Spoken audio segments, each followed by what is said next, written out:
Shalom Bapak Ibu Jemaat, apa kabar? Setiap musim kehidupan semuanya luar biasa Bapak Ibu ya. Sakit, nggak sakit tetap luar biasa. Memang Jemaat Pondok Chandra ini luar biasa, tahu-tahu masuk rumah sakit ya. Katanya luar biasa ya kan. Ya tapi puji Tuhan kita boleh terus ditolong oleh Tuhan dan Tuhan terus menopang kita. Bapak Ibu kita bersyukur bahwa di bulan ini, di tahun ini kita ada seri intimate begitu. Jadi seri mengenal Tuhan. Dan di bulan 6 ini kita memasuki di seri yang ke-6. Kalau sebelumnya kita boleh mengenal Tuhan lewat berbagai hal. Di dalam kehidupan kita pribadi lepas pribadi, hal-hal praktis maupun yang biasa. Dan kita hari ini akan mengenal Tuhan lewat komunitas. Lewat organisasi, lewat gereja maupun lewat apapun. Begitu kiranya kita pada hari ini saya tidak mengajarkan trik berkomunitas yang baik, tidak. Karena saya tahu Bapak Ibu punya trik and tipsnya sendiri-sendiri. Tapi hari ini saya hanya ingin memaknai di balik komunitas yang Bapak Ibu geluti itu sebenarnya kita bisa mengenal Tuhan yang seperti apa. Dan hari ini kita akan belajar bersama-sama dari Matius pasal yang ke-10 ayat yang kedua sampai ayat yang ke-4.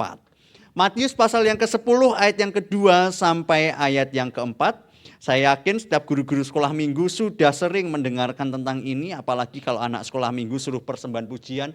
Mau persembahan pujian apa? Murid Yesus, ya kan? Simon, Petrus, Andreas, nggak usah dilanjutin. Kita baca Alkitab kita ya. Yuk, kita baca Alkitab kita. Matius 10 ayat yang kedua sampai ayat yang keempat kita baca bersama-sama. 1, 2, 3. Inilah nama ke-12 rasul itu. Pertama Simon yang disebut Petrus dan Andreas saudaranya. Dan Yakobus anak Zebedius dan Yohanes saudaranya.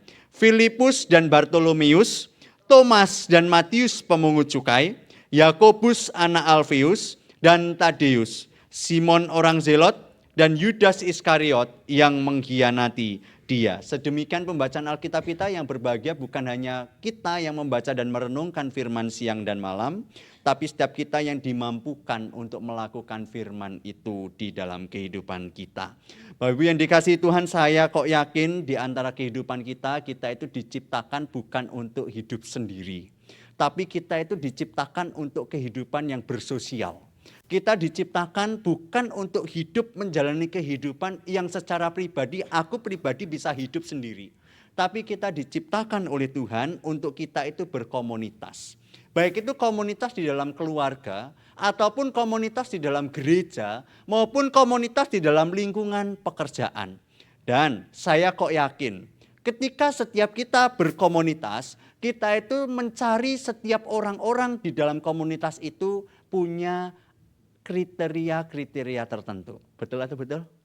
Contoh, kalau Bapak Ibu memimpin satu perusahaan, kita itu pasti pengennya satu visi. Betul? Kalau enggak satu visi rasanya angel. Susah untuk meluruskan visi itu bisa berjalan bareng-bareng. Kalau kita yang keluarga aja kadang-kala kita kan menyesuaikan visi tuh ya. Kalau misalkan enggak sevisi, enggak usah. Apalagi yang mau memutuskan untuk pacaran. Kamu sukanya apa nih? Kok rasanya kita samaan ya? Yuk kita pacaran aja ya kan? Gitu. Atau kita itu biasanya di dalam komunitas kita itu menyesuaikan satu karakter. Kalau bahasa anak muda sekarang sefrekuensi. Kalau enggak sefrekuensi kamu kayaknya enggak cocok deh sama satu komunitas sama saya. Apalagi kalau misalkan pemimpin komunitasnya itu ekstrovert parah. Pasti yang dicari itu adalah ekstrovert. Nggak mungkin saya bisa masuk ke itu kan. Saya kan orangnya introvert parah ya Bapak Ibu ya. Gitu.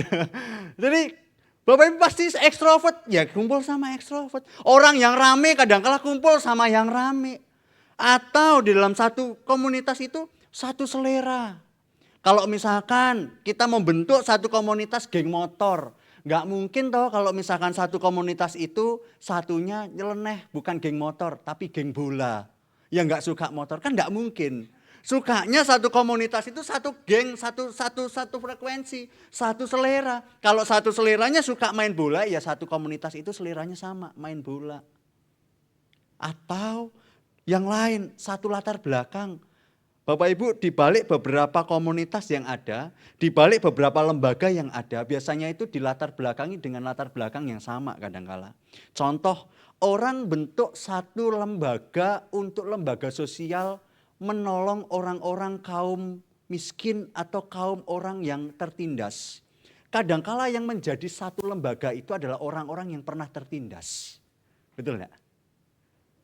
Atau satu lembaga tertentu yang mengalami kehancuran luar biasa tapi dipulihkan dalam keluarga, pasti orang-orang yang masuk ke situ yang pernah mengalami kehancuran, sehingga pada waktu dia menolong orang, dia itu lebih mudah. Apalagi sefrekuensi, sekarakter, selatar belakang. Ini kita latar belakang bukan berbicara tentang suku, ras, dan budaya, bukan. Tapi latar belakang mungkin masa lalunya, atau latar belakang mungkin hal-hal yang lain begitu. Dan yang terakhir Bapak Ibu, ketika Bapak Ibu ingin membuat satu komunitas, kok saya yakin hal yang paling terakhir ini pasti akan paling banyak dicari, yaitu apa? Mudah diatur. Betul atau betul? Kalau nggak mudah diatur, rasa-rasanya kok kamu susah diatur ya, kamu nggak usah lah masuk komunitasku lah. Kamu pergi aja lah, kamu cari komunitas yang lain, rasanya kamu salah masuk komunitas deh. Rasa-rasanya kita kan kalau misalkan kita mau bentuk komunitas seperti itu bukan? Bapak Ibu, dan ini tidak salah. Dan kebanyakan dari kita, saya rasa kita meyakini tentang hal ini. Kalau mau bentuk komunitas, kita mau bentuk lembaga, kita bentuk organisasi, kurang lebih kriteria-kriteria ini kayaknya dicari.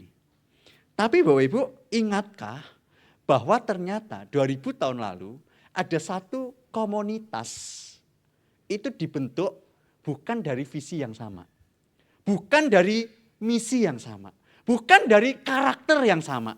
Bukan juga dari latar belakang yang sama. Tetapi 3,5 tahun mereka bisa bersama-sama. Luar biasanya adalah ketika Yesus memanggil para muridnya. Itu bukan dari kriteria yang kita pilih. Yesus memanggil nelayan yang kasar. Dan kita tahu siapa itu nelayannya. Petrus dan teman-teman yang lain.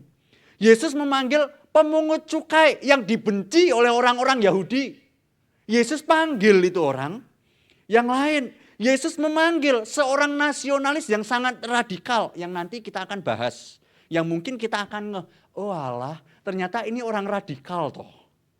Yang keempat, Yesus memanggil orang yang impulsif.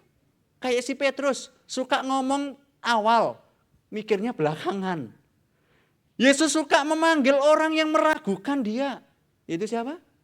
Thomas. Dia tuh skeptis, ragu-ragu. Kalau aku nggak cucukkan tanganku ke lubang sebekas paku itu, aku nggak bakalan percaya kok. Dan Yesus memanggil orang yang ambisius. Dan nanti kita akan renungkan bareng-bareng. Dan mereka anehnya selama 3,5 tahun itu bareng-bareng loh. Jalan bareng, semeja makan bareng, perjalanan yang ditempuh juga bareng-bareng. Dan semuanya itu dilaluinya tanpa ada konflik besar. Sekalipun memang ada beberapa konflik, tetapi tidak sebesar apa yang terjadi. Dan kalau kita lihat, ketika kita baca bagian ini, sebenarnya Yesus itu rasa-rasanya bukan memberikan satu resep komunitas pemuritan yang baik. Tapi Yesus itu rasa-rasanya memberikan resep konflik, Bapak Ibu. Karena latar belakang itu tadi loh. Ada banyak yang tidak sevisi, ada banyak yang latar belakangnya berbeda. Tetapi 3,5 tahun nih, jalannya bareng-bareng. Tapi ketika latar belakang yang berbeda itu, kita bisa mampu melihat satu hal yang menarik. Bahwa lewat komunitas yang Yesus bangun, kita melihat bahwa kita bisa mengenal Allah yang menerima. Bapak Ibu, tadi di awal saya menyebutkan ada seorang pemungut cukai. Matius sang pemungut cukai. Kita tahu pemungut cukai itu siapa? Pemungut cukai itu adalah pengkhianat bangsa. Dia itu bekerja untuk orang Romawi. Selain dia bekerja untuk Romawi, tapi dia itu memeras para rakyat orang-orang Yahudi. Dan pada waktu dia memeras orang-orang Yahudi, dia itu tidak memberikan nominal tertentu. Memang ada aturan dari pihak Romawi, nominal pajak itu seperti apa, seberapa yang kamu bisa ambil. Tetapi pemungut cukai itu sebisanya, dia itu bisa naikin pajak itu dan itu untuk dana pribadinya. Dan pada waktu itu, karena pemungut cukai ini bekerja bukan untuk orang Yahudi, bekerja untuk Romawi, memeras orang-orang Yahudi. Orang-orang Yahudi itu nganggap begini, oh kamu ini pembelot, oh kamu ini pengkhianat, oh kamu ini tidak cocok kalau misalkan kamu masih disebut sebagai umat pilihan Tuhan. Karena mengapa? Karena mereka bekerja untuk orang Romawi, tapi yang diperas adalah orang Yahudi. Tapi lucunya dipanggil. Sekarang pemungut cukai dipanggil. Si Matius pemungut cukai. Yang kedua lebih lucu adalah di situ disebutkan ada namanya Simon orang Zelot. Bapak Ibu yang dikasihi Tuhan, Zelot itu adalah kelompok nasionalis Yahudi yang sangat anti Romawi. Sekarang ya, tadi kan si Matius pemungut cukai itu dia meras uangnya orang-orang Yahudi nih. Dianggap pembelot, ya kan? Pengkhianat bangsa. Sekarang ada orang Zelot. Dia itu orang Zelot anti Romawi. Dia kalau lihat orang-orang pembelot pengkhianat untuk kaum Romawi, dia itu bisa menggunakan kekerasan demi kemerdekaan orang-orang Israel. Dan intinya orang Zelot ini benci dengan para kolaborator Romawi. Sekarang masalahnya nih ya kan. Masalahnya Matius si pemungut cukai dan orang Zelot ini dipanggil barengan. Kira-kira bisa nyambung enggak mereka ini? Ada satu cerita Bapak Ibu, ini sarjana modern itu bilang begini. Orang Zelot itu punya subsuku sendiri, satu subsuku itu namanya Sikari. Sikari itu adalah, dia itu kalau misalkan di sekarang, mohon maaf ya, dia itu kayak front pembela orang Yahudi. Jadi kalau misalkan suku Sikari ini tuh suku yang paling radikal di antara suku radikal. Intinya orang Zelot ini radikal. Dia itu nasionalis yang radikal. Pengen kemerdekaan Israel. Kalau misalkan lihat orang pemungut cukai itu, dia itu bisa saja loh tusuk pakai pisau di pasar. Dan yang paling kejam itu adalah orang dari golongan Sikari namanya. Sarjana-sarjana muda. Ini para teolog-teolog modern, itu Sikari mengaitkannya dengan namanya Iskariot. Sikari dan Iskariot. Tapi masih banyak pengkajian, masih banyak dikaji apakah benar Sikari itu dari Iskariot atau yang lain. Tapi intinya begini, intinya adalah di balik murid Yesus, itu ada dua orang yang sebenarnya berkonflik. Satu adalah pemungut cukai, yang kedua adalah orang Zelot. Tapi pertanyaannya, ketika Bapak Ibu baca kitab Injil, pernahkah Bapak Ibu lihat bahwa di antara kedua ini, itu menusuk pemungut cukai? Bersisi tegang dengan pemungut cukai? Tidak kan? Dan lucunya Bapak Ibu, lucunya kalau kita baca bagian ini, rasa-rasanya mereka itu kayak minyak dan air. Tidak bisa bersatu. Tapi Tuhan pilih mereka. Tapi Tuhan pilih untuk jadi murid. Dan hal ini Bapak Ibu, ini mengisahkan tentang satu kisah yang menarik sekali bahwa kasih Allah lebih besar daripada identitas politik, lebih besar daripada latar belakang, lebih besar dari luka masa lalu, dan lebih besar dari prasangka manusia. Allah tidak hanya menerima orang seperti kita, tetapi Allah menerima musuhnya. Coba bayangin Bapak Ibu, seserver mereka Simon orang Zelot dan pemungut cukai? Enggak. Mereka bisa bersatu, rasa-rasanya susah untuk bersatu. Bapak Ibu, sebagaimanapun mungkin kita bilang, loh Pak tapi kan sudah disentuh dengan kasih Tuhan Kak. Iya Bapak Ibu, benar memang disentuh oleh kasih Tuhan. Tetapi pertanyaannya adalah, apakah latar belakang kita itu kadangkala bisa hilang demikian saja? Enggak kadangkala Bapak Ibu. Kita kadangkala kan gini loh, kita bilang bahwa aku memaafkan kamu, aku mengampuni kamu. Tapi apakah ingatan itu bisa langsung hilang? Enggak bisa bukan? Makanya Bapak Ibu saya itu kadangkala itu tidak setuju dengan satu lagu ya. mengampuni dan melupakan. Karena jangan memaafkan dan melupakan atau mengampuni dan melupakan tuh lagu gereja. Karena kadangkala kita itu tidak bisa lupa dengan salah orang. Sekalipun kita bilang mengampuni, tapi bisa lupa? Tidak bisa. Betul atau betul? Ibu-ibu betul? Kan denger bapak-bapak, itu loh. Ada di sini nggak bisa melupakan Bapak Ibu? Ada. Nggak usah diteruskan. Tapi Bapak Ibu bukankah memang benar kadangkala memang kita dipulihkan oleh Tuhan, tapi kadangkala latar belakang, kadangkala ingatan kita itu masih melekat. Tapi bersyukurnya adalah Tuhan itu menebus setiap kita. Dan saya kok yakin mereka itu sekalipun sudah disentuh kasih Tuhan, orang Zelot itu pasti mikir, kamu itu loh pemungut cukai. Sekali sentil mungkin dia itu bisa aja untuk bersisi tegang lagi. Tapi Bapak Ibu uniknya adalah bagian ini. Bahwa ketika kita melihat perbedaan. Mungkin ketika kita melihat rasa-rasanya aku gak bisa deh kumpul dengan orang ini deh. Rasa-rasanya aku gak bisa deh kumpul dengan orang ini deh. Tapi kita bisa menampilkan satu kisah Allah yang menerima. Kita bisa menampilkan satu karakter Allah dan sifat Allah, yaitu mengasihi. Karena kasih adalah daripada Tuhan sendiri. Pernahkah Bapak Ibu diginikan oleh orang? Aku seneng dengan kamu karena kamu orang Kristen. Mungkin kalau misalkan dari yang lain, itu kamu itu beda banget. Atau mungkin orang itu mengenal kita, wah orang ini baik, ini orang Kristen ini. Pernah enggak Bapak Ibu dengar cerita kayak gitu? Kira-kira seneng enggak Bapak Ibu ketika Bapak Ibu digituin? Seneng kan? Beda dengan begini, wong Kristen kok koyok ngono. Tapi di sini enggak ada Bapak Ibu, di sini enggak ada. Enggak ada toh? Enggak ada di sini. Ada? Gak ada di sono, Gak ada di sini, gak ada bedanya sama orang lain. Gak ada.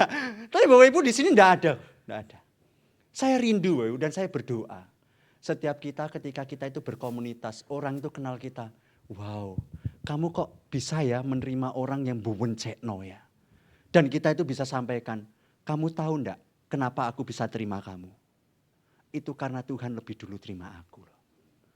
Kita juga bisa loh menampilkan satu wajah Allah yang tidak terlihat. Sehingga terlihat bahwa dia itu menerima kita apa adanya. Menerima semua orang tanpa perbedaan suku dan bangsa. Menerima semua orang tanpa perbedaan status. Dan ketika orang melihat kita, kok kamu mau ya nerima aku ya? Dan orang lihat, pasti kamu orang Kristen yang percaya Tuhan yang saling menerima itu ya. Bapak Ibu yang dikasihi Tuhan, saya rindu dan berdoa bagi setiap kita. Yuk, di dalam berkomunitas kita itu menampilkan wajah Allah yang menerima itu. Kita juga melihat wajah Allah yang menerima dari orang lain. Mungkin kita memang banyak berbedanya. Mungkin kita banyak visi yang berbeda. Tapi ketika orang lihat kita, kamu kok masih tetap menerima aku sih? Dan kita bilang, wow, kamu memang menampilkan wajah Allah yang tak terlihat itu. Dan kita bisa lihat bukan, dimanapun kita berada banyak perbedaan. Dan saya itu menggambarkan Bapak Ibu, setiap komunitas itu seperti ini loh. Seperti taman Bapak Ibu. Taman itu bisa bagus bukan karena hanya satu bunga, betul enggak? Taman itu bagus bukan karena hanya satu pohon. Tapi beragam pohon. Di situ mungkin ada taman mawar yang berduri. Bunga yang berduri. Bunga yang berduri atau duri yang berbunga? Bunga yang berduri. Kalau saya lebih suka duri yang berbunga. Wah, duri kok berbunga. Suatu penghiburan. Gitu. Tapi sejatinya begini, kita itu seperti taman yang kita itu tidak bisa bilang bahwa taman itu cuma satu tanaman, itu kurang bagus. Taman itu bisa baik dan bagus ketika taman itu ada begitu banyak tanaman dan kita bisa nikmati taman itu. Kalau misalkan Bapak Ibu, kalau misalkan saya sedang penat gitu. Saya itu cuman keluar lihat, ya nggak ada taman memang di depan itu nggak ada gitu. Tapi lihat ada pohon, ada rumput. Itu sudah buat sebenarnya kita itu bisa mengenal tentang Allah. Karena ketika ada pohon yang mungkin bagi kita itu celaka. Tapi pernahkah kita memikirkan di balik pohon itu ada ekosistem kehidupan yang bisa menghasilkan taman yang lain. Bapak Ibu yang dikasihi Tuhan, setiap kita dipanggil untuk kita itu berkomunitas.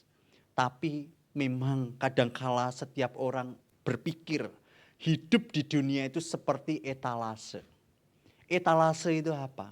Etalase itu kalau misalkan di dalamnya itu cuma satu barang. Etalase itu kadangkala cuma ditempatin ya mungkin satu barang yang cocok dengan etalase itu. Kalau etalasenya itu etalase barang souvenir, ya cocoknya ya ditaruh di situ adalah barang souvenir. Barang yang lain tidak cocok. Bukankah seringkali kita berpikir bahwa kalau misalkan komunitas itu seperti etalase. Ataupun gereja itu kadang-kala banyak orang berpikir gereja itu seperti etalase. Yang cocok hanya untuk satu orang visi, yang cocok ya adalah cuma satu orang yang pikirannya sama, yang cocok adalah satu orang yang seleranya sama, yang cocok dengan latar belakangnya sama. Tetapi mana ada gereja yang seleranya sama? Mana ada gereja yang pikirannya sama? Mana ada gereja yang orang-orangnya cocok dengan kita? Dan mana ada gereja yang latar belakangnya sama semua? Rasa-rasanya tidak ada, bukan? Sehingga cocoknya adalah gereja itu seperti taman itu tadi. Dan gereja itu adalah kita. Kita berasal dari latar belakang yang berbeda-beda. Ada orang yang dari lahir enggak Kristen, tapi pertengahan hidupnya jadi Kristen. Ada yang lahir ceprot sudah haleluya. Tapi enggak ada ya, kayak ada kan? Enggak ada. Ada yang lahir ceprot was Kristen. Tapi ada orang Kristen yang tidak memancarkan Kristen yang sesungguhnya. Orang aku Kristen tapi hidupnya, iki wong Kristen atau bukan sih? Tapi di sini tidak ada. Enggak ada kan? Enggak ada. Kalau misalkan kita bilang, aku Kristen tapi hidup kita enggak memancarkan kekristenan, rasa-rasanya perlu bertobat lagi deh. Kalau kita bilang, aku Kristen tapi hidupnya enggak ada kejujuran, enggak ada kerendahan hati, enggak ada sesuatu hal yang kasih yang ditunjukkan pada orang lain, rasa-rasanya bertobat lagi. Dan saya berdoa, kiranya dalam komunitas kita itu memancarkan suatu terang yang mungkin kita ini berbeda, tetapi kita itu bisa disatukan di dalam satu meja yang sama, meja perjamuan, biasanya kita perjamuan kudus. Satu komunitas yang sama, dan kita bisa lihat, aku lihat Kak Vianti sebelum buncek no. Masa setiap kali serius, pasti enggak diseriusin, tapi aku mau menerima. Itu kasih Tuhan, ya kan, kasih Tuhan. Atau lihat, aduh si A ini kok rasa-rasanya, pasti ngomong sama orang ini jengkel nopol. Tapi karena kita satu komunitas yang sudah dipilih oleh Tuhan, aku ingin memancarkan kasih itu kepada mereka. Atau mungkin dalam lingkungan kerja Bapak Ibu. Ketika kita dalam lingkungan kerja melihat rekan kerja kita, atau melihat klien kita, atau melihat orang-orang yang bekerja dengan kita, dan dia tampak-tampaknya nggak bisa klop dengan kita, dan kita bisa menerima dia, dan dia bertanya, kok kamu bisa tetap terus menerima aku sih? Bapak Ibu, ini satu kesempatan yang indah untuk Bapak Ibu bilang, aku bisa nerima kamu karena aku dulu juga diterima. Sepertinya saya itu harusnya nggak klop dengan Tuhan, tapi Tuhan terima aku. Dan aku bisa nerima kamu. Media untuk kita mengabarkan tentang kasih Allah itu.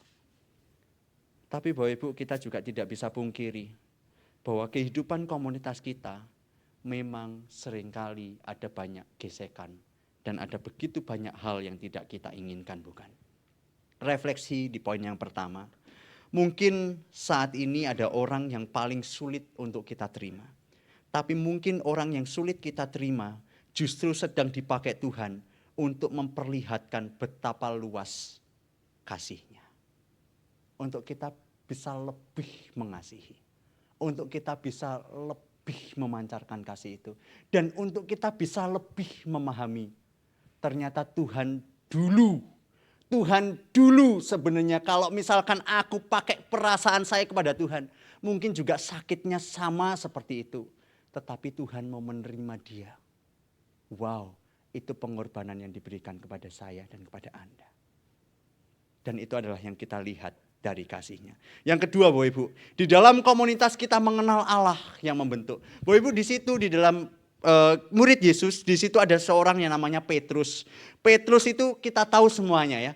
Dia itu orangnya spontan, meledak-ledak, bicara dulu baru berpikir dan memotong telinga Malkus. Dalam tanda kutip, si Petrus ini nih orangnya itu suka mikirnya belakangan Bapak Ibu. Suka mikirnya belakangan. Pokoknya ngomongnya duluan, pokoknya memutuskan itu lebih dulu. Tetapi pada waktu setelah memutuskan kejadian, dia baru menyesal. Aduh tahu gitu aku gak pilih itu. Kurang lebih Petrus ini adalah orang tanpa pemikir tapi sudah memutuskan dulu. Itu si Petrus. Ingat satu kisah di mana Yesus pernah bilang, bentar lagi aku ini menderita loh. Si Petrus bilang apa? Tuhan, sekali-kali nanti kalau misalkan ini aku mau mati untuk Engkau. Waduh, mulia kan? Dia mau bela Yesus, mulia. Tapi nggak sampai 24 jam. Si Petrus gimana?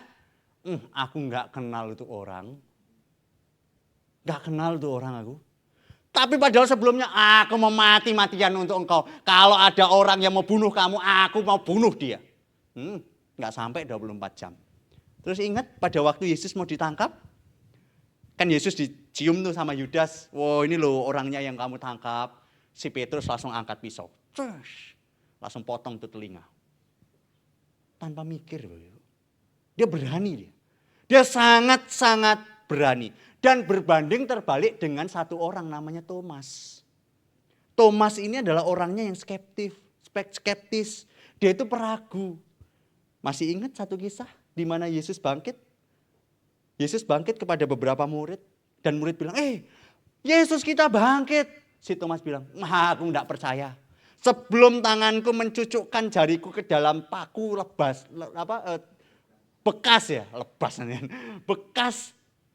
paku di tangannya, aku sekali-kali enggak akan percaya.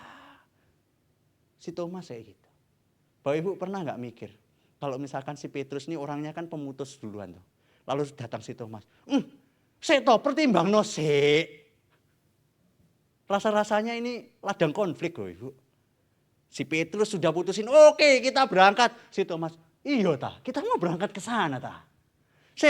Dihitung-hitung sih lah. Kalau misalkan ini nggak dihitung-hitung sih, wah rasa-rasanya nggak usah lah kita pergi ke sana. Perasaan si Thomas ini mungkin, perasaan si Petrus rasanya, balik meneh, mikir meneh. Dan Bapak Ibu, Petrus itu kadang kala saya Bapak Ibu. Kadang saya itu ngomong duluan, berpikir belakangan. Dan saya pasti bilang, aduh nyesel aku pilih kayak gini. Tapi Bapak Ibu, yang ketiga namanya Yohanes. Bapak Ibu ingat salah satu kisah Yohanes di dalam Alkitab. Yohanes itu penulis Alkitab yang cukup lumayan baik tentang kasih. Yohanes itu nulis kasih, betul nggak? Yohanes pasal 3 ayat 16 dituliskan, karena begitu besar kasih Allah akan, sehingga ia, amin, masih agak hafal ya kan?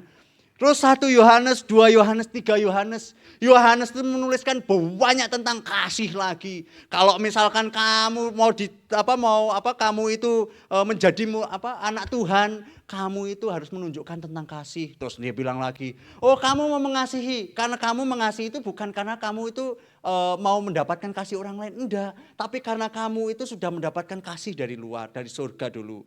Tapi Bapak Ibu, intinya Yohanes ini adalah rasul kasih.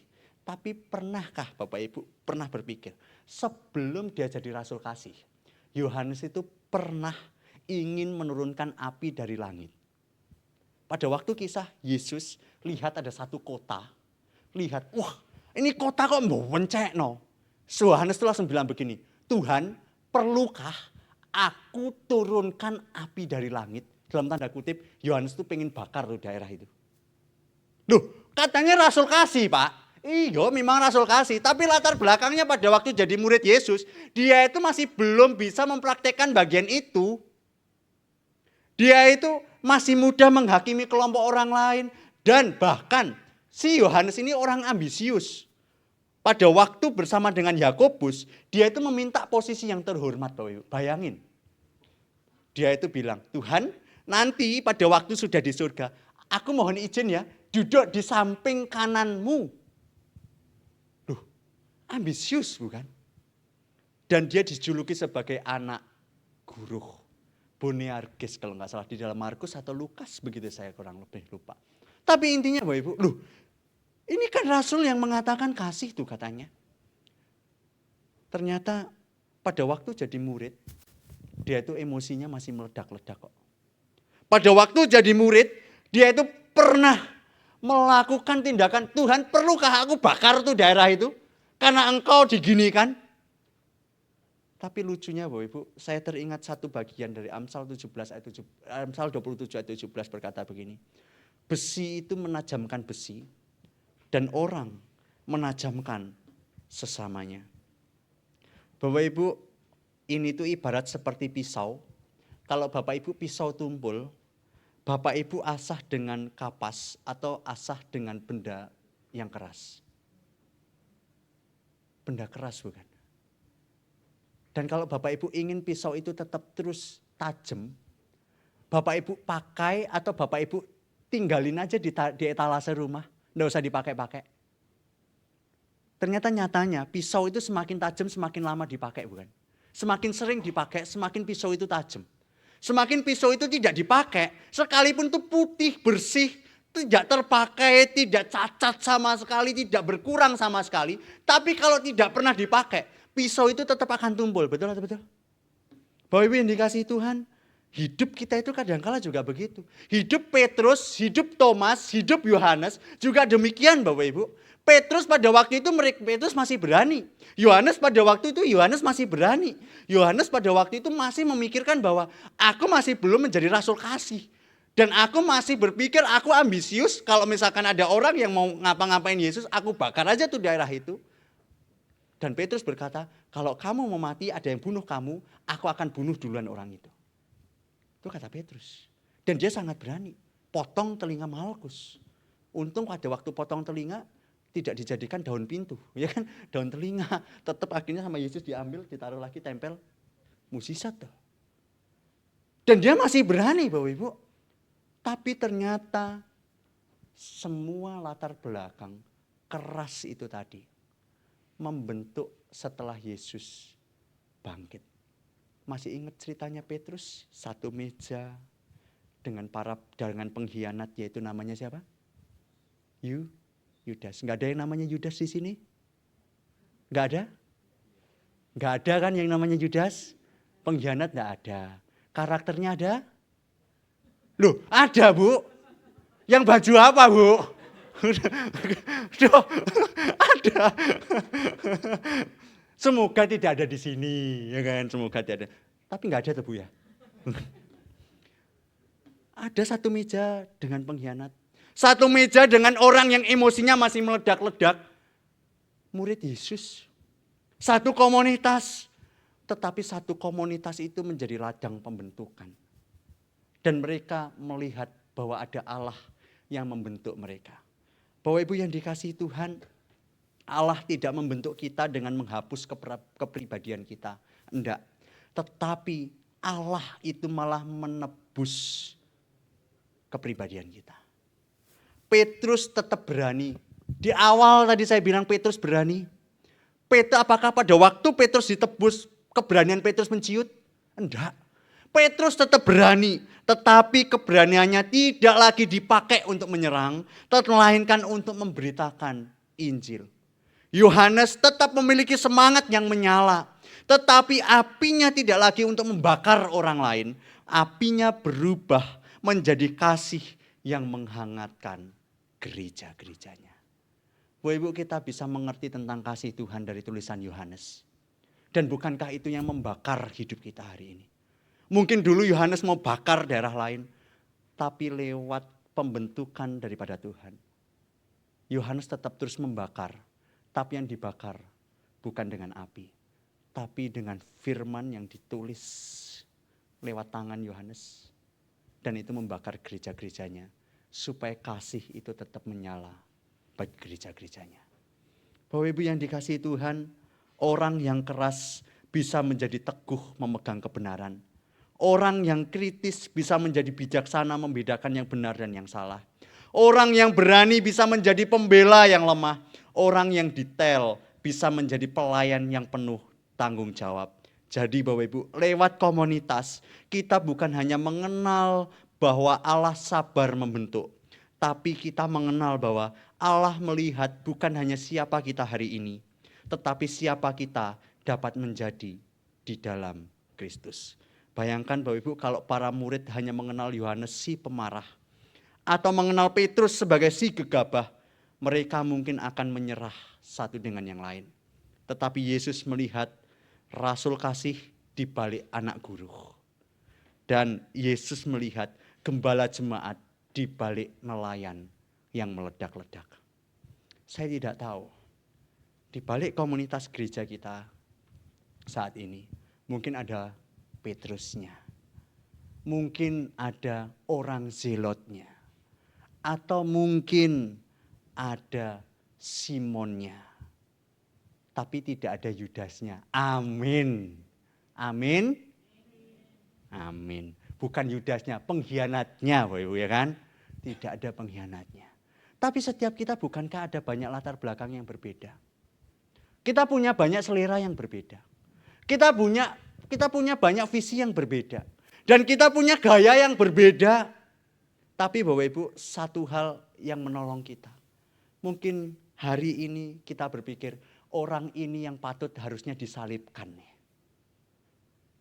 Karena orang ini kok mbowencekno di komunitas ini. Tapi kita harus tetap terus berpikir, lewat komunitas kita itu bisa menunjukkan dan bisa melihat tentang kasih Allah yang besar. Dan tentang Allah yang terus membentuk kita. Membentuk untuk menjadi apa? Serupa dengan Dia. Refleksi bagi kita di poin yang kedua ini adalah, mungkin orang yang hari ini paling membuat kita frustasi, itu adalah orang yang belum selesai dibentuk Tuhan. Dan mungkin kita saat ini juga belum selesai dibentuk Tuhan. Sekali lagi ya. Mungkin orang yang hari ini paling membuat kita frustasi, itu adalah orang yang belum selesai dibentuk Tuhan. Dan mungkin kita juga belum selesai dibentuk Tuhan. Bapak Ibu, pernahkah kita bilang begini, orang itu loh, si A itu loh, setiap kali ada apa-apa, kok pasti kayak gitu ya? Otomatis kan kita benci sama orang itu toh. Kita nganggap bahwa orang itu salah toh. Dan kita yang paling benar kan? Tapi pernah gak kita berpikir, ternyata orang itu juga bilang gini, kok si ini sih ngeritik ae? Pernah gak? Sejatinya kita itu sama kok. Dibentuk dengan pola yang sama, tetapi hasil dan outputnya itu berbeda. Kita gak bisa kontrol orang. Tapi kita bisa menjadi alat pembentukan bagi orang. Kita tidak bisa mengubah orang, tapi kita bisa jadi alat pembentukan untuk mengubah orang itu. Bukan untuk melihat siapa kita, tapi melihat siapa Allah di balik kita membentuk orang itu. Bapak Ibu, beberapa bulan belakangan ini saya bersama dengan Ko Yujan itu kan buat satu training musik. Buat satu training musik. Memang satu tujuan kita itu kita bisa pelayanan. Kita bisa melayani, 3 bulan training melayani. Wah, kewencot, sos. Memang hasilnya kelihatan. Tapi ternyata Bapak Ibu, ada banyak hasil yang saya pikirkan lebih dari para pelayan yang di depan.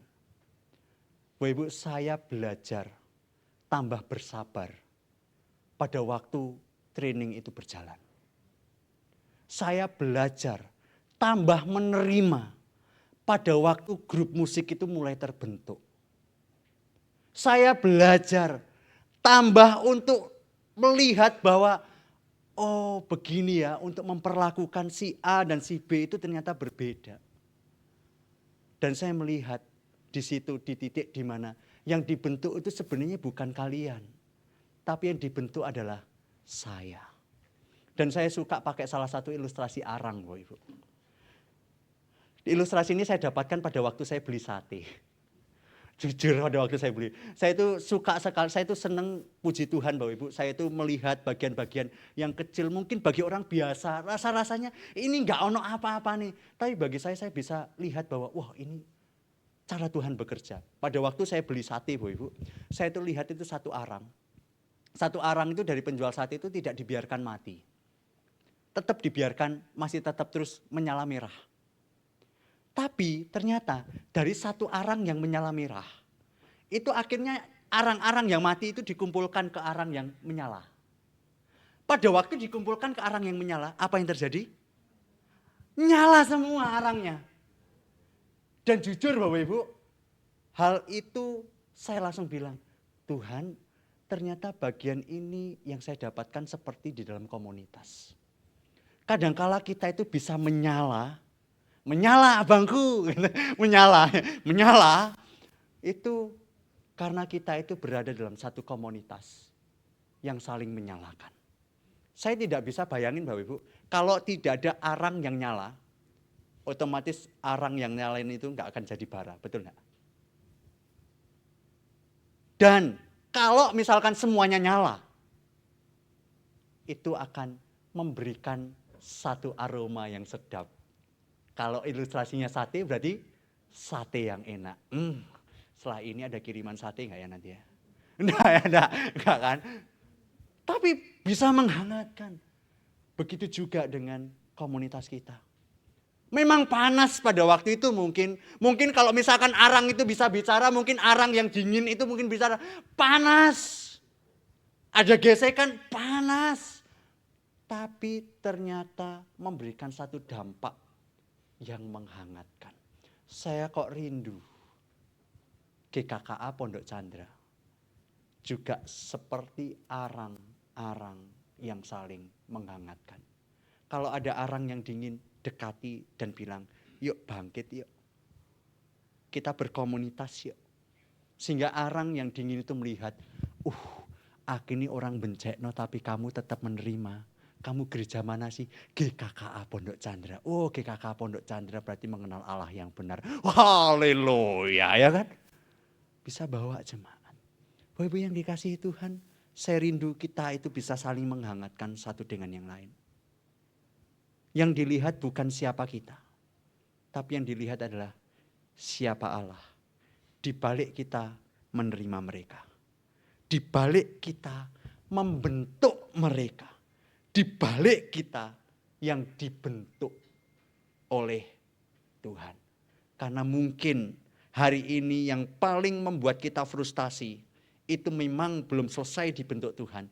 Tapi mungkin kita juga belum selesai dibentuk oleh Tuhan. Terakhir, para murid tidak hanya belajar tentang Allah dari pengajaran Yesus. Mereka belajar siapa Allah itu melalui kehidupan bersama orang-orang yang tidak akan pernah mereka pilih sendiri. Murid milih? Tidak. Tapi murid dipilih. Dan bukankah hidup kita juga sama kisahnya? Mungkin kita tidak memilih keluarga. Kita tidak bisa milih lahir dari papa mama seperti apa. Nggak bisa kita memilih. Dan kita tidak bisa memilih rekan kerja seperti apa. Kita tidak bisa pilih. Ada rekan kerja yang bowencekno. Ada rekan kerja yang benar-benar baik. Ada rekan kerja yang benar-benar bisa diajak kerjasama. Kita mungkin tidak bisa pilih orang-orang kayak gitu. Dan kita mungkin tidak bisa pilih semua orang di gereja ini sama visinya dengan kita. Kita mungkin tidak bisa pilih. Dan kita nggak bisa pilih gereja yang sama-sama server saya mana ya. Enggak. Karena kita banyak berbeda. Tetapi Bapak Ibu bisa jadi orang yang tidak akan pernah kita pilih sendiri adalah orang-orang yang justru dipakai Tuhan untuk memperkenalkan hatinya, hati Tuhan kepada kita. Mengenal bahwa ternyata orang itu mau menerima kita. Mengenal bahwa orang itu adalah orang yang mengasihi kita. Mengenal tentang siapa Allah yang panjang sabar itu. Sehingga kita bilang, wah kamu kok bisa panjang sabar begini. Kamu pasti punya Allah yang juga panjang sabar. Bapak Ibu yang dikasihi Tuhan, hari ini saya tidak mengajarkan bagaimana berkomunitas yang baik. Tapi mari kita pada waktu kita berkomunitas, kita bukan hanya mengabarkan, tapi kita juga memaknai tentang siapa kita dan apa yang harus kita lakukan. Allah yang menerima kita adalah Allah yang sama ingin membentuk kita. Dan Allah yang sama itu menolong kita untuk kita bisa saling menerima satu dengan yang lainnya. GKK Pondok Chandra, kiranya setiap kita boleh terus menjadi alat untuk boleh mengenal Allah yang benar. Amin. Setiap kita berbeda, tetapi kita terus mengabarkan tentang Allah yang sama. Kita tunduk kepala dan kita berdoa.